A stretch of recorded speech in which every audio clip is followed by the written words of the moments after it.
Glórias a Deus. A paz do Senhor para os nossos irmãos que estão nos acompanhando. Eu fico grato a Deus, porque graças a Deus ainda tem pessoas que se preocupam, em estar ouvindo a palavra, em estar aprendendo, se alimentando dela. Jesus tem nos ajudado, nos ensinado, e nós temos que agradecer a Deus, porque de fato Deus ele é bom. Amados, eu coloquei como tema o ensino dessa noite, de Esdras aos fariseus. De Esdras aos fariseus. Eu escolhi esse título como tema porque eu queria dar uma passada na história, desde Esdras, da época de Esdras até a época dos fariseus, porque é uma parte da história que nós cristãos muitas das vezes não conhecemos bem. E foi um período que o povo de Israel, eles vivenciaram, Então, muitas coisas que nós encontramos no Novo Testamento, porque é por causa deste período, de Esdras até os fariseus, aconteceu muita coisa. E tudo isso veio a influenciar as coisas que acontecem ali no Novo Testamento. Então, muitas coisas no Novo Testamento é consequência deste período. Obviamente, não conseguimos entrar em maiores detalhes, porém, eu acredito que nós possamos tirar algum proveito, desta parte da história, aí olhando para o povo de Israel. Bom, de Esdras aos fariseus. Eu quero dar o pontapé inicial, utilizando um versículo em Mateus 23, verso 27, que diz assim: Ai de vós, escribas e fariseus, hipócritas, porque sois... Em 27, onde é que está no 27? Ai de vós, escribas e fariseus, hipócritas, porque sois semelhantes aos sepulcros branqueados, que por fora parecem realmente vistosos, mas por dentro estão cheios de ossos, de mortos e de toda a imundícia. Este versículo que nós encontramos na Bíblia Sagrada, que fala a respeito dos fariseus, ele traz aí um ensinamento, ou uma figura, que é uma figura que nós mais enxergamos sobre os fariseus na Bíblia Sagrada, é uma figura negativa. Todos os textos que nós podemos encontrar na Bíblia, não vamos generalizar, obviamente, mas a maioria deles sempre vai trazer os fariseus como uma figura negativa. E isso por causa do modo como os fariseus viviam e se portavam em questões religiosas. E Jesus, ele veio a denunciar tudo isso, Mas não vamos nos ater a isso. Vamos estar iniciando falando sobre a época de Esdras, porque na verdade a história dos fariseus começa ali. Eu acredito que nós conseguiríamos chegar até o fim para nós compreendermos um pouco desta história. Bom, sabemos que a Babilônia, Nabucodonosor, ele levou cativo o povo de Israel, o povo de Judá, para a Babilônia. Então o império babilônico naquela época era dominante, dominava sobre tudo. Mas os anos se passaram e a Babilônia veio a perder o seu império para os persas. A história de Esdras, de Neemias, de Ester, ocorrem já dentro do período persa. A reconstrução do templo por Zorobabel, ela ocorre durante o período dos persas. O templo de Jerusalém havia sido destruído, na invasão de Nabucodonosor ali, as muralhas haviam sido destruídas.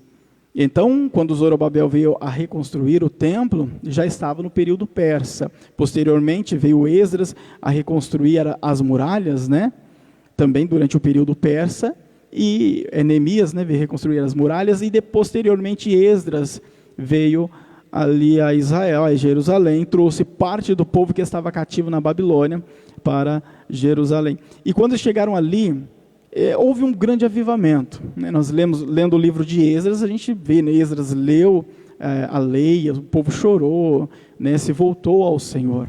Houve um quebrantamento da parte do povo naquela época. Tudo isso ocorre durante o período do Império Persa. E o Império Persa, ele se estendeu até um pouquinho além do Antigo Testamento. já que o Antigo Testamento ele se finda com Malaquias. Malaquias foi o último profeta, o último homem usado por Deus para falar com o povo. Tá? Depois de Malaquias, houve um período de 400 anos, que muitos chamam de período do silêncio. Por que período do silêncio? Porque durante 400 anos Deus não falou com o povo através de profeta, não aconteceu nada no sentido espiritual, né, de relações a milagres, nem maravilhas, não ocorreu nada. Foi um período onde, teoricamente, houve um silêncio mesmo da parte de Deus. Sabemos que Deus estava trabalhando, obviamente, mas ninguém foi levantado por Deus nesse período para profetizar, assim como ocorria no Antigo Testamento. Tá? Então o período persa, Malaquias, ele profetizou também durante o período persa. Depois que Malaquias terminou seu ministério, por mais 67 anos, os persas ainda imperavam, ainda dominavam todo o reino, todo o império que havia sido tomado dos babilônicos. Mas depois de 67 anos, ou quando fez 67 anos após Malaquias ter profetizado, ocorreu que os persas vieram a perder o seu império. Então eles perderam o seu império para Alexandre o Grande. Inicia-se então o Império Alexandrino. Tá? E o Império Alexandrino, ele começou ali aproximadamente no ano 333 a.C., né? Ou seja, 333 anos antes de Jesus vir a nascer. Agora, por que Deus ele ficou em silêncio durante esses 400 anos? Por que isso? Né? Então Deus veio falando com o povo e trabalhando durante todo o Antigo Testamento. A gente vê ali, né, por diversos anos e séculos que se passavam, e Deus trabalhando e falando com o povo. De repente, depois de Malaquias, houve uma pausa, e tudo começou novamente lá no Novo Testamento. Mas por que esse período de 400 anos? Nós ficaríamos aqui por horas só tratando deste assunto. Tá? Mas uma das coisas que é notória é que não era propósito de Deus, durante este período, fazer o que ele fez durante o Antigo Testamento. Não era propósito de Deus. Porque Deus ele só trabalha segundo o seu propósito. Então Deus ele não vai fazer um milagre por fazer à toa, não vai fazer coisas grandes só por fazer, porque não tem nada para ele fazer. Não é assim que funciona. Deus ele só trabalha segundo o seu propósito. Tudo tem um propósito de Deus. Então Deus não faz nada apenas por fazer. Tudo tem um propósito. E não era propósito de Deus trabalhar durante esses 400 anos, da maneira como ele tinha trabalhado ali no Antigo Testamento. Não era propósito de Deus levantar um profeta. Entendeu? Então isso não fazia parte dos planos de Deus. Então Deus ele só faz segundo o seu propósito e segundo a necessidade. Tanto é que durante esse período o povo de Israel, eles permaneceram, né? Nós vemos lá no Novo Testamento ainda tinha o povo de Israel. Então eles passaram por esse período sem mesmo ter ali um profeta, né? Que no Antigo Testamento se levantava e profetizava e, né, indicava o caminho para o povo, a vontade de Deus. Então não era propósito de Deus. E eu quero até compartilhar um versículo como um exemplo, por falar de propósito de Deus, lá em Lucas 7,36, que diz assim: E rogou-lhe um dos fariseus que comesse com ele, e entrando em casa do fariseu, assentou-se à mesa. Conhecemos essa passagem. Sabemos que Lucas escreveu esta passagem relatando uma ocasião em que Jesus foi convidado por um fariseu a se assentar à mesa com ele. E nessa história, neste ocorrido, entra uma mulher, e essa mulher vem com um vaso de alabastro, de unguento, e ela derrama sobre os pés de Jesus e começa a chorar. Conhecemos a história, né? Não vamos nos ater a isso daqui. Mas o que eu quero trazer aqui como exemplo é que o fariseu, ele não ofereceu a Jesus a hospitalidade devida, merecida a Jesus. A mulher, sim, ela deu mais hospitalidade, ela nem morava ali. E ela adentrou a casa ali, né, e derramou-lhe aquele unguento sobre os pés de Jesus. Ela ofereceu mais hospitalidade do que o próprio fariseu, que era dono da residência e tinha convidado Jesus. E aquele unguento era um unguento caríssimo. Dava aí mais ou menos quase um ano de trabalho de um lavrador, de salário para um lavrador trabalhar. Então, ele era muito caro, não era todo mundo que tinha, né?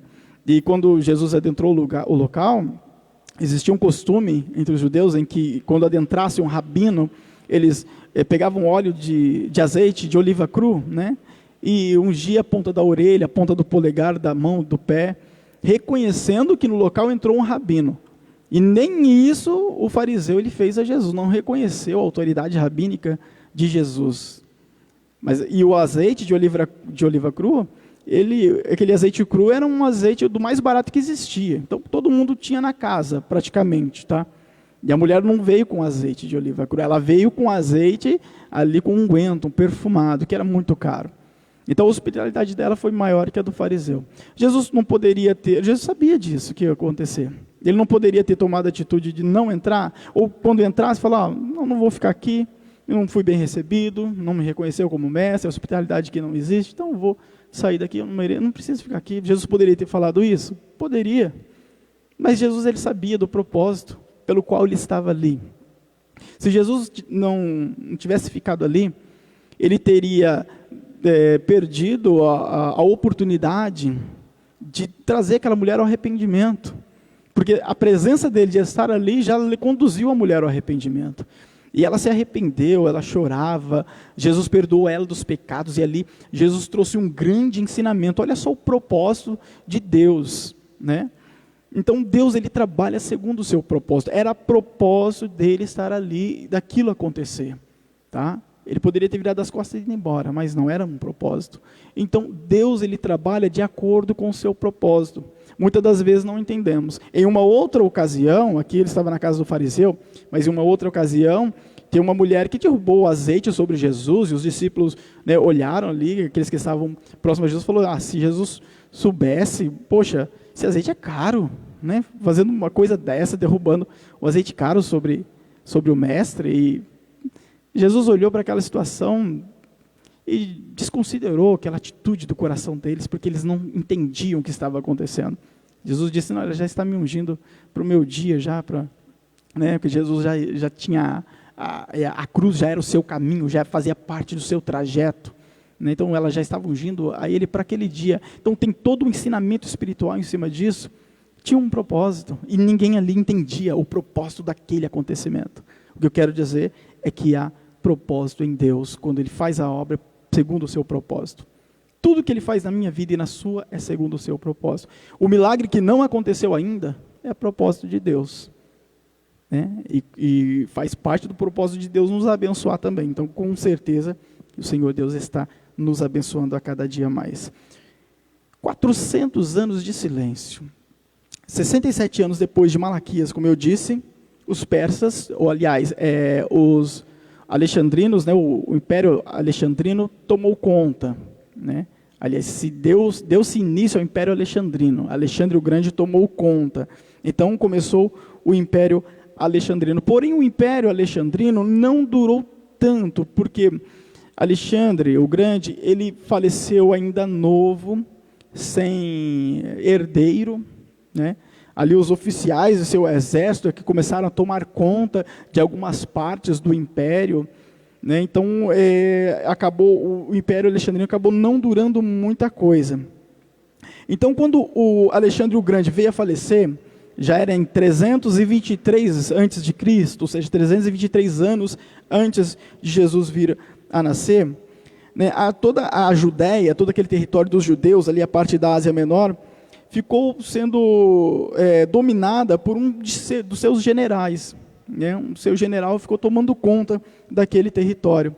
Mas ali em 320 a.C., se levantou Ptolomeu, que era o rei do Egito, né, o faraó do Egito.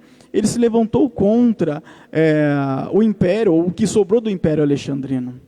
E ele veio, se levantou, conseguiu tomar conta de tudo, e então se estabeleceu o Império Egípcio. Então, olha só, para a gente recapitular em uma pequena parte. Começou o Império Babilônico, né, sabemos a história, posteriormente o Império Persa, depois do Império Persa, o Império Alexandrino, e agora o Império dos Egípcios, com Ptolomeu do Egito. Quando Alexandre o Grande ele tomou conta do Império dos Persas, começou a ocorrer ali o que nós conhecemos como helenização. O que é helenização? A cultura helenística começou a tomar conta dos povos que faziam parte daquele império. A língua grega começou a entrar naqueles impérios e começou a se universalizar. Tá? Então, começou a se tornar universal. Aos poucos ela começou a adentrar e aquela cultura grega começou a tomar conta. Né? Então, a língua do povo que falava, né, em hebraico, e tinha um pouco e tinha um aramaico, começou já a ser influenciada pelo grego. Né? Então, começou a universalizar as línguas dos povos que existiam dentro daquele império. Quando Ptolomeu tomou conta de todo o território alexandrino, foi aí que ocorreu ali em que as escrituras, né, o Antigo Testamento veio a ser traduzido para o grego, que nós conhecemos como Septuaginta. Né? Então, já o povo de Israel começaram a usar as escrituras em grego. Então, você vê como que é muito importante essa história, dentro do período interbíblico, porque lá no Novo Testamento, todos estão falando em grego lá. O Novo Testamento foi escrito todo em grego. Paulo falava em grego e escreveu as suas epístolas em grego. Então, se você quiser interpretar o Novo Testamento ao pé da letra, você precisa correr lá na língua grega. E tudo aconteceu nesse período interbíblico, né? Que até então, na época de Esdras, ainda tinha um pouco do aramaico, muito do aramaico, já que o povo voltou da Babilônia, mal se sabia falar hebraico, né? Aqueles que estavam lá falavam ainda hebraico, mas o povo que chegou já sabia mais o aramaico do que hebraico. Infelizmente, estava já uma bagunça linguística. Tanto é que Esdras teve que traduzir as escrituras para o povo, né? Porque para o povo entender melhor as escrituras, por causa da língua, né? Esse choque de línguas que estava tendo ali. Então, você vê que toda essa mudança que veio refletir lá no Novo Testamento, ocorreu dentro deste período, que é o período que nós conhecemos como interbíblico ou intertestamentário. É um período que está entre os dois testamentos. Tá bem? Bom, então, Ptolomeu começou a imperar. Agora era Ptolomeu do Egito que mandava no território judaico. E ele reinou por aproximadamente 120 anos. Porque em 203 a.C., ou seja, 203 anos antes de Jesus vir a nascer, a Síria veio e tomou o Império Egípcio. Então, se iniciou o que nós conhecemos na história como o Império Seleucida. O que é o Império Seleucida? Por que Império Seleucida? Por que esse nome? Você lembra quando eu disse que Alexandre o Grande, quando ele tomou conta ali de todo o território dos persas, né? E posteriormente ele veio a falecer, ele não deixou herdeiro? Então, os oficiais ali, os seus generais, tomou conta. Um tomou conta de uma parte, outro tomou conta de outra parte. E tinha um homem, um oficial, um de seus generais, chamado Seleuco. Ele tomou conta das regiões da Babilônia ali. E o reinado de Seleuco veio a crescer e ele começou a tomar conta de toda a Síria. E como ele começou a tomar conta da Síria, e foi este reinado que, com o passar do tempo, já era um outro rei que estava ali no lugar de Seleuco, foi este reinado que veio crescendo, e tomou conta do império de Ptolomeu do Egito. Então, nessa época aqui agora, 203 anos antes de Cristo, era o império sírio, seria o Seleucida, que estava tomando conta de todo o território. Tá? Então, quando o Império Seleucida tomou conta de todo o território, eles ficaram tomando conta ali mais ou menos até o ano 100 antes de Cristo, ficaram ali por 103 anos, mais ou menos, reinando, e ele se estendeu até o ano 100. Então, 100 anos antes de Jesus nascer, ocorreu que se levantou o Império Romano. Então, conhecemos a história e sabemos que os romanos começou a imperar, aos poucos foi adentrando. De repente, quem estava ali na Judéia tomando conta era Herodes o Grande, que foi aquele que perseguiu o menino Jesus, perseguiu, aliás, né, todas as crianças da época, né, mandou matar todas as crianças para que não nascesse o Messias prometido. Tá? Então, este é um trechinho, resumidamente, do período intertestamentário, que é durante os 400 anos ali que o povo estava vivendo, né, sua vida normalmente, porém Deus estava em silêncio. O interessante disso tudo, amado, é que Israel ele não precisava viver isso. Ele não precisava, olha só, jogado de mão em mão. Estava na mão dos babilônios, depois jogou para a mão dos persas, depois foi jogado para a mão de Alexandre o Grande, depois jogado para a mão do Egito, né, Ptolomeu, depois jogado para a mão dos sírios, depois para a mão dos romanos. Olha só, jogando de mão em mão. Povos diferentes, influenciando a cultura judaica e dominando sobre eles. Isso não precisava ter acontecido. Mas por que aconteceu? Porque o povo de Israel, foi um povo que foi muito obstinado diante de Deus e desobedeceu muito ao Senhor ao longo do tempo, da história. Se você ler o livro de Juízes, você vai perceber que o povo sempre estava procurando outros deuses, sempre adorando, né, outros deuses, pecando contra Deus, e depois Deus levantava alguém para, né, que o povo, de tanta opressão, eles começavam a se arrepender, pedir misericórdia, Deus levantava alguém para livrar o povo, depois, posteriormente, começava a acontecer de novo. Então, o livro de Juízes, ele é um resumo daquilo que o povo viveu durante a vida toda, entre aspas, tá? Sempre de altos e baixos. E por essas questões e outra, que o povo acabou caindo na mão dos seus inimigos. Porque a promessa de Deus para o povo era que eles reinassem e tomassem conta de toda a terra prometida. E até hoje, o povo de Israel não tomou conta de toda a terra prometida, que foi promessa de Deus. Até hoje eles não conseguiram. Porque quando eles adentraram a terra prometida, eles deixaram o povo viver entre eles. Ah, não, aquela parte não vamos tomar, não deixa o povo ali. Ah, aquele povo, deixa ele trabalhar como escravo para nós. E Deus já tinha dito, não faça isso, porque vai acontecer de vocês se converterem a eles, a religião deles, vocês vão ser levados por eles. Né? E o povo que acabou fazendo o contrário à vontade de Deus. Por isso eles foram dominados por outros povos, e era para Israel ser o dominante de tudo, que foi o povo escolhido por Deus, mas deixou Deus de canto, infelizmente acabou perdendo a bênção. E eles achavam que estavam certos. O povo israelita achava que estava certo. Isso acontece muitas das vezes conosco. Nós erramos por achar que as nossas ações, as nossas atitudes estão corretas. O povo achava que estava certo em suas atitudes, mas, infelizmente, eles não estavam, porque deixaram de ouvir a voz de Deus. Lá em Lucas 18:11, eu quero usar como exemplo esta passagem, diz assim: o fariseu, estando em pé, orava consigo desta maneira: ó Deus, graças te dou, porque não sou como os demais homens, roubadores, injustos e adúlteros, nem ainda como este publicano. Conhecemos a passagem, sabemos que o fariseu estava no templo, né? Jesus contando aí relatando essa passagem para nós. O fariseu estava no templo e ele orava, falava com Deus. E também no templo estava um publicano. E o fariseu falava com Deus, dizendo, contando, né, a sua grandeza espiritual, digamos assim, né, se vangloriando, dizendo: eu não sou como esse publicano, eu dou dízimo de tudo, eu faço isso, aquilo, outro. E o fariseu achava que estava certo. Quem que foi justificado para sua casa? Jesus disse, foi o publicano. Que o publicano, ele se arrependia, ele se derramava diante de Deus. E pedia perdão dos pecados. E ele, sabe, ele estava arrependido mesmo, né, dos seus pecados. Então, quem se deu bem nessa história foi o publicano, que humildemente se prostrou ao Senhor.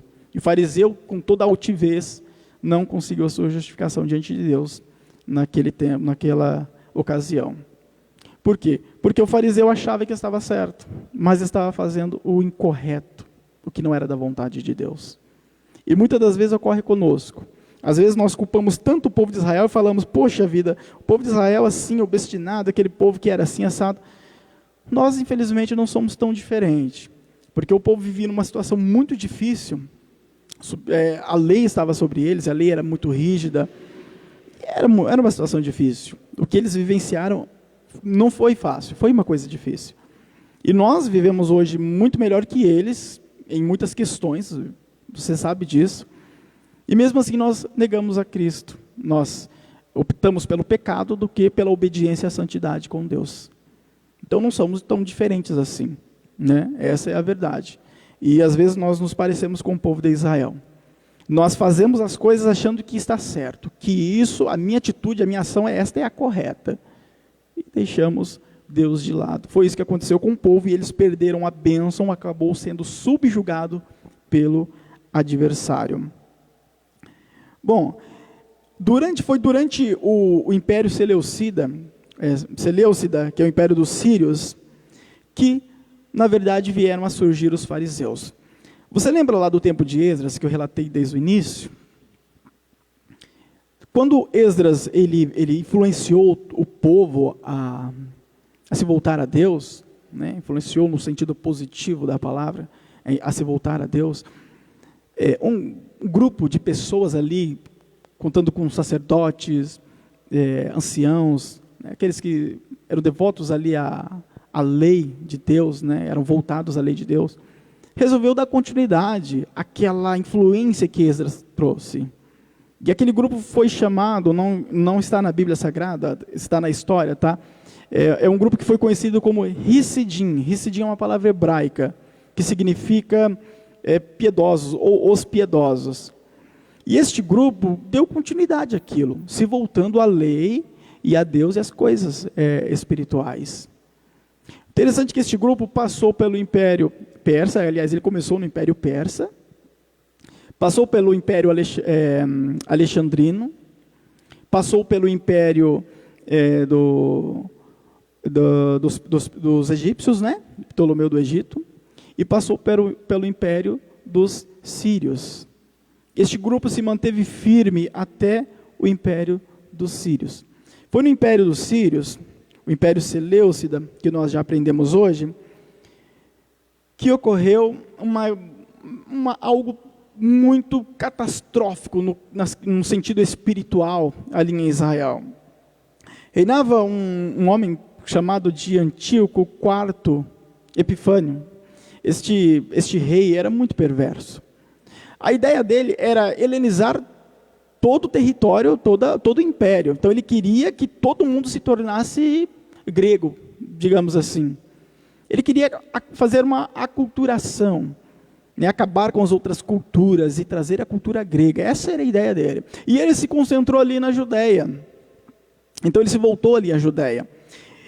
E quando ele se voltou ali à Judéia, houve resistência da parte dos Hissidins, mas houve apoio, da parte do povo apoiou, falou, não, é verdade mesmo, vamos virar grego e tal. Então apoiou o exército ali de Epifânio, apoiou, né, aquele rei.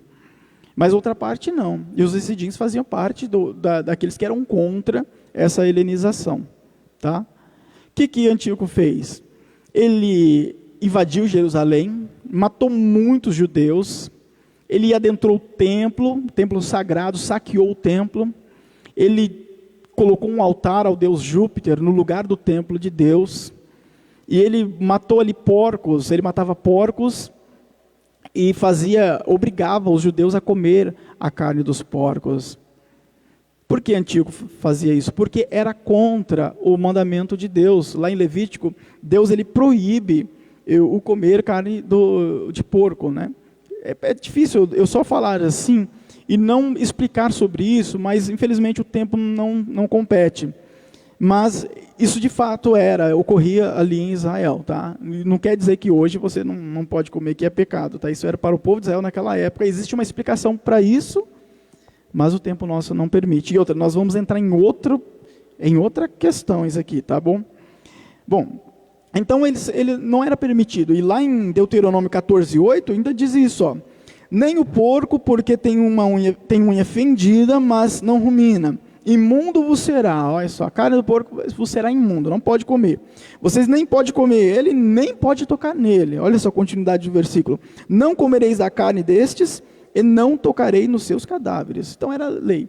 E eu digo, sabendo que era lei, então vou fazer o contrário. Então ele trouxe essa abominação, aí, ali o altar do deus Júpiter para dentro do templo, e matou muitos judeus naquela época, né? Então, essa foi a ideia. Lá em Mateus 23, 28, até um verso para a gente poder trazer ali estender um pouco mais este assunto, diz assim, ó, assim também vos será, aliás, assim também vós exteriormente pereceis, justos, vou começar de novo. Assim também vós exteriormente pareceis justos aos homens, mas interiormente estáis cheios de hipocrisia e de iniquidade. Jesus está falando dos fariseus, né? Que eles eram justos, aparentemente, mas interiormente eles não eram, tá? E ali, naquela época, o que existia era isso. Muitas pessoas que estavam ali, aparentemente estava justo diante de Deus, mas interiormente não estava, né? E muitos desses que estavam contra o levante de Antíoco Epifânio, tinha esse mesmo sistema, né? Essa mesma ideologia espiritual, né? Era a aparência só. Porque parte desses ricidins, na verdade, são os fariseus, vieram a se tornar os fariseus posteriormente, né? E nós vemos isso dentro da história, tá? Então, o não comer da carne para o povo, para muitos ali, não, eu sou santo, eu não vou comer disso aí, porque escrituras sagradas. Mas a outra parte da vida, entendeu? Se esquecia, né? Isso aconteceu acontece muitas das vezes conosco, né? Nos preocupamos tanto com a aparência, com a nossa santidade exterior, e se esquecemos do interior. Então é um ensinamento para nossas vidas, não é verdade? Então toda aquela abominação que foi trazida a Jerusalém naquela ocasião, né, veio a revelar o coração de muitos ali. Praticamente é o que aconteceu conosco nessa pandemia, né? Quantas pessoas não se revelou? Que estava fraco, né? Estava na igreja, mas estava fraco. Não retornou para a igreja depois que começou os cultos novamente. Porque estava na igreja, mas espiritualmente estava fraco. Então muitos acabaram se revelando isso, que estavam de fato fracos e não conseguiram retornar, né? Conversei com um pastor ou outro em uma outra ocasião, e eles disseram isso, com muitos líderes que eles conversaram, ocorreu a mesma coisa. Estavam fracos e decidiram não retornar para os cultos. Muitas das vezes nós nos encontramos assim. Aparentemente estamos bem espiritualmente, mas diante de Deus às vezes estamos fracos. Muitas das vezes estamos vivendo uma vida dissoluta, uma vida de pecado, manchada diante de Deus. Diante dos homens, né, eu canto, eu prego, eu toco, é uma maravilha, mas diante de Deus é mais importante diante de Deus do que diante dos homens. Se nós nos preocuparmos em estarmos bem diante do Senhor, isso vai refletir diante dos homens. Nós não temos que nos preocupar com isso. Amém? Bom, para nós finalizarmos, eu quero correr agora nesse pedacinho aqui, tá? Nessa época em que Antíoco Epifânio conseguiu invadir ali Jerusalém, tomar conta de tudo, ocorreu que, mais ou menos 24 quilômetros ali, existia ali um sacerdote conhecido como Matatias. Matatias era contra, obviamente, a helenização. E ele fugiu para as montanhas com seus filhos. E ali nas montanhas ele montou uma guerrilha com seus filhos, sua família, né, uma guerrilha, um grupo de pessoas, para se voltar contra o exército de Antíoco Epifânio. Só que aquele grupo era pouca gente, eles precisavam de mais pessoas. Foi aí que eles se juntaram com os ricidins. E naquele grupo existia, até depois Matatias veio a falecer, mas o grupo continuou firme. E naquele grupo o filho de Matatias, conhecido como Judas, e conhecido na história como Judas, o Macabeu, ele tomou conta, né, ele liderou. E por que Macabeu? Macabeu significa martelo, né, é um título, na verdade, em honra à sua bravura, a sua disposição para a luta. E Judas Macabeu liderou, os ricidins liderou ali aquela guerrilha, e eles conseguiram lutar contra o exército de Antíoco Epifânio, expulsaram o exército dali. Então se iniciou um novo reinado, que era o reinado dos Asmoneus. Conhecemos a história como o reinado dos Asmoneus. Por que Asmoneus? Porque Asmoneu era o nome do cabeça da família de Matatias, né? Então ficou conhecido como o reinado dos Asmoneus. E este reinado, ele durou ali, ainda continuava o império do Seleucidas, né? Seleucidas continuava o império sírio, porém a Judéia ali agora era dominada pelos macabeus, né? Pelos asmoneus, né? Até que ocorreu depois que Herodes de fato ali veio a tomar conta do território, né? Como eu disse, os romanos tomou conta de todo o império sírio. Conhecemos a história. Amados, o que eu queria trazer aqui hoje era apenas um conhecimento histórico a respeito do que ocorreu durante o período de 400 anos, tá? Para nós compreendermos um pouco de como que ocorreu ali toda a influência né, na cultura judaica que acarretou no que nós enxergamos ali no Novo Testamento. Obviamente que eu deixei detalhes passar batido porque o tempo não nos compete, mas eu acredito que através deste pequeno ensino nós conseguimos tirar algum conhecimento, e até diversos aqui que eu trouxe em paralelo para trazer um ensinamento para a nossa alma, para o nosso interior, tá? Os Essidins que se juntaram ali com os macabeus, depois que eles venceram, eles continuaram firme obedecendo a lei e a religião. Como eles estavam separados dos demais que apoiavam a helenização, como eles estavam separados, e eles também eram separados dos demais, do povo ali, que vivia parcialmente uma vida religiosa, então eles viviam de fato uma vida religiosa. Então, esses separados deu-se origem ao nome fariseus, porque a palavra fariseu vem do hebraico purishim, que significa separados. Então, literalmente, eles estavam separados mesmo, né? Então, foi daí que se iniciou o que nós conhecemos como fariseus lá no Novo Testamento, tá? Mas este grupo, conhecido como Hissidim, veio desde Esdras, passou por todos os impérios, e ali no Império Sírio, na luta dos macabeus, então, eles se tornaram os fariseus que nós conhecemos. Amém? Tinha mais coisas para falar, mais detalhes, e um grande trecho aqui, final. Mas o tempo não nos compete. Mas eu não me preocupo tanto com isso, porque eu sei que a Bíblia nos diz que a palavra do Senhor não volta para Ele vazia, sem antes fazer aquilo que lhe apraz. Então eu creio que ainda que você não guardou tudo, você pode assistir posteriormente, né, para obter mais conhecimento. Mas eu sei que Jesus, Ele falou em nosso coração através de sua palavra.